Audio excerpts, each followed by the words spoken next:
This Sunday, the Jacksonville Jaguars will play their final game, thank God, of the 2021 regular season as they host the Indianapolis Colts, led by quarterback Carson Wentz. And this game, believe it or not, more should I say, this weekend, is one of the most, if not the most, important weekends in Jaguar history. Now you may ask me, what are you talking about?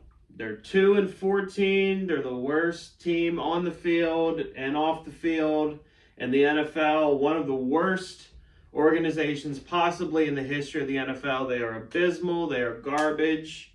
They are any other big adjective that you can think of to use to describe what this organization as a whole truly is. What could you possibly mean this is a big weekend? They're probably going to lose anyway and drop to 2-15, which you're right, they probably will lose. Although the Colts haven't won in Jacksonville over the last 6 years, so there is that. I don't really care about that because, to be honest, I want a pass rusher, and whether it's Thibodeau or whether it's Hutchinson, I want the Jaguars to have their pick. However, transitioning into the next point, why this is such a big weekend. Sunday at 4:15, whether the Jaguars somehow pull off a victory against the Colts or whether the 25-30 point butt whooping we all expect to happen, regardless of whichever one it is. Around 4:15, 4:30, I expect to be sitting on this couch. I expect to get a notification on my phone telling me that the Jacksonville Jaguars have parted ways with General Manager Trent Baalke. If I do not receive that notification, Sunday afternoon, Sunday night, Monday morning, Monday afternoon, if I hear news, indeed he is being retained, and indeed the Jaguars are pursuing current Alabama offensive coordinator Bill O'Brien to be our next head coach,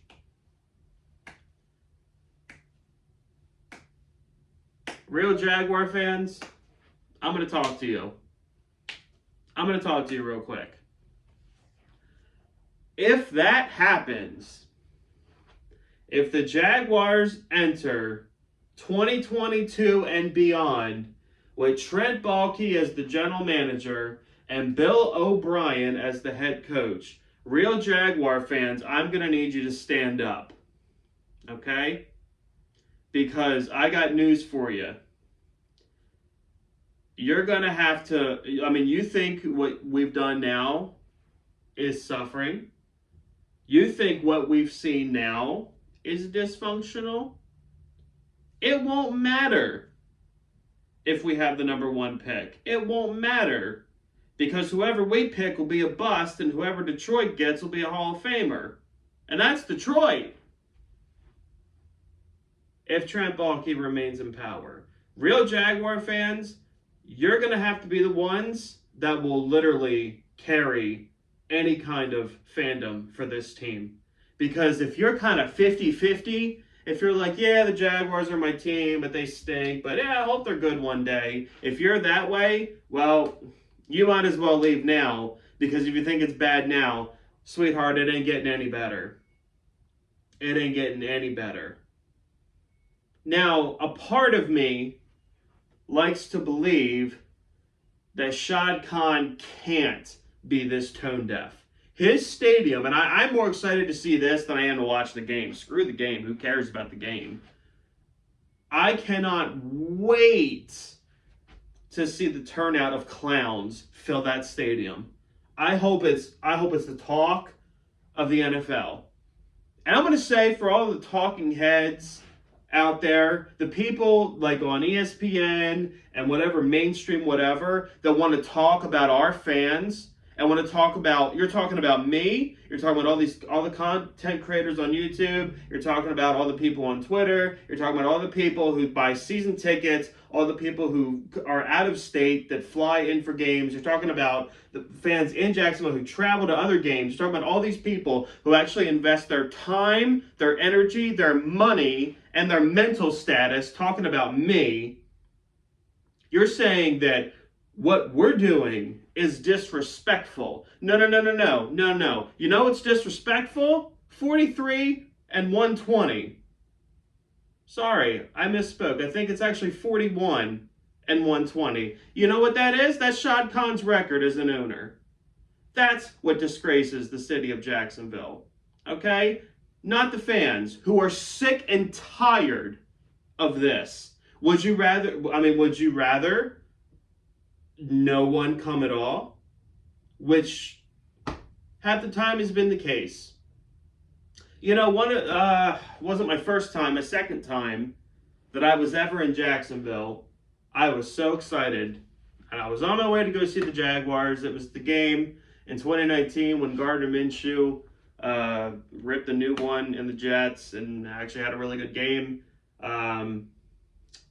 I was on my way to that game. I was sitting in my Uber, me and my buddy, and we're on our way, and he was really awkwardly quiet.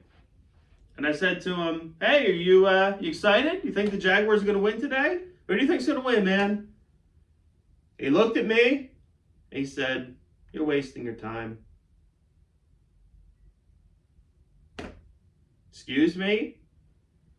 You're wasting your time. Huh.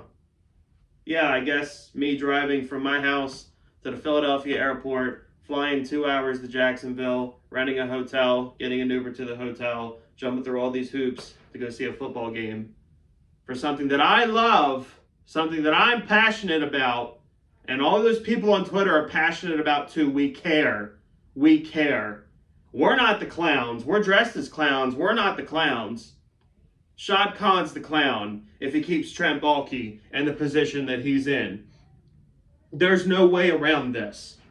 There's no way around this. If Shad Khan truly does care about this team, if Shad Khan truly, I want to bring a winner to Jacksonville, which is obviously horse crap, he doesn't really want to, or if he does want to, he really sucks at it. So what you could do, Mr. Khan, instead of keeping a man in Trent Baalke, who destroyed the San Francisco 49ers, who has a horrific track record all around the NFL, instead of keeping that man in charge and bringing in Bill O'Brien, who took a Houston Texans team, who was a pretty consistent playoff team, drove them into the ground. They couldn't get him out of town quick enough. Instead of pairing, the false prophet and the Antichrist together to run the Jacksonville Jaguars, instead of doing that, there's a man named Jim Caldwell. He's pretty good, I think. Maybe if you don't want him as head coach, say, "Hey, you know what, Jim? Jim, my friend, come here, buddy. Let me talk to you for a second. Here's a blank check. You want to be the executive vice president of football relations? You want to be what I can't be because I don't know football? Here you go, my friend. Hey, Dougie P, come here. Let me talk to you a second, my friend. You want to run this football team? You want a Super Bowl with Nick freaking Foles? You want to see what you can do with the guy who was heralded as the next Peyton Manning? You think you could do something with that? You want to win? Do something like that. Do something like that. Keeping Trent Baalke and bringing in O'Brien.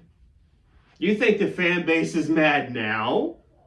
You think we're disrespectful now? Do that, Shad. Do that. All the clowns. First off, it's proof that the man doesn't care. The fact that it's Friday night and he hasn't fired him, and he knows that thousands of people are going to show up to his stadium. The Jaguars lost I can't speak right now. I'm so upset. The Jaguars lost a sponsor. TIAA Bank Field lost a sponsor today because they want nothing to do or to be affiliated with people showing up dressed as clowns. There are people at the halftime show that are going to earn American citizenship, okay, at the Jaguars game, and they're going to be in a stadium surrounded by people dressed as clowns in a protest to a man who has run our football team like a clown and continues to do so and has shown zero sign of stopping. Zero. You can end it. You can end it. You know, us Jaguar fans, at least me, maybe I'm just stupid enough to keep doing it. No matter how much they beat us down throughout September to December, around this time we're always like, you know what? At least there's next year. And you know what? Maybe we got this year. For 5 years it was Mo. Maybe this is the year that Blake Bortles won't suck.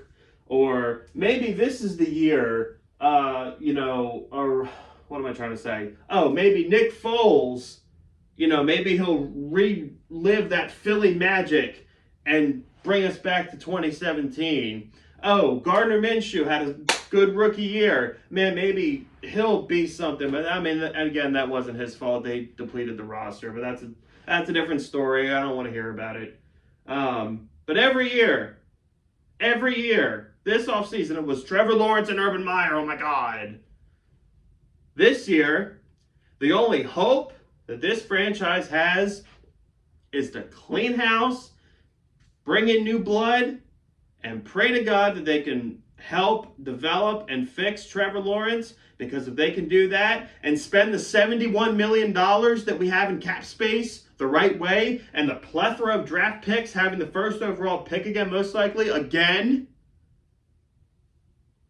we should be in business. Should be in business. What will you do, Shad Khan? This is the most important weekend that the Jaguars have ever had. We can either go from rock bottom straight to Hades, or we can go from rock bottom to a couple feet over it. With the hope that they will bring in a Doug Peterson. With the hope that they will bring in a Jim Caldwell. Even like a Nathaniel Hackett, I wouldn't be completely opposed to. Or Kellen Moore from the Dallas Cowboys. Something like that I would not be opposed to, because that's the direction the NFL is going in. The young offensive coordinator, the fresh young blood, fine. Bill O'Brien does not touch TIAA Bank Field. He never puts on a shirt wearing my precious Jaguar logo ever. I don't want him in the building. I don't want him anywhere near me, my players, anything. Get him out. Get him out. Done.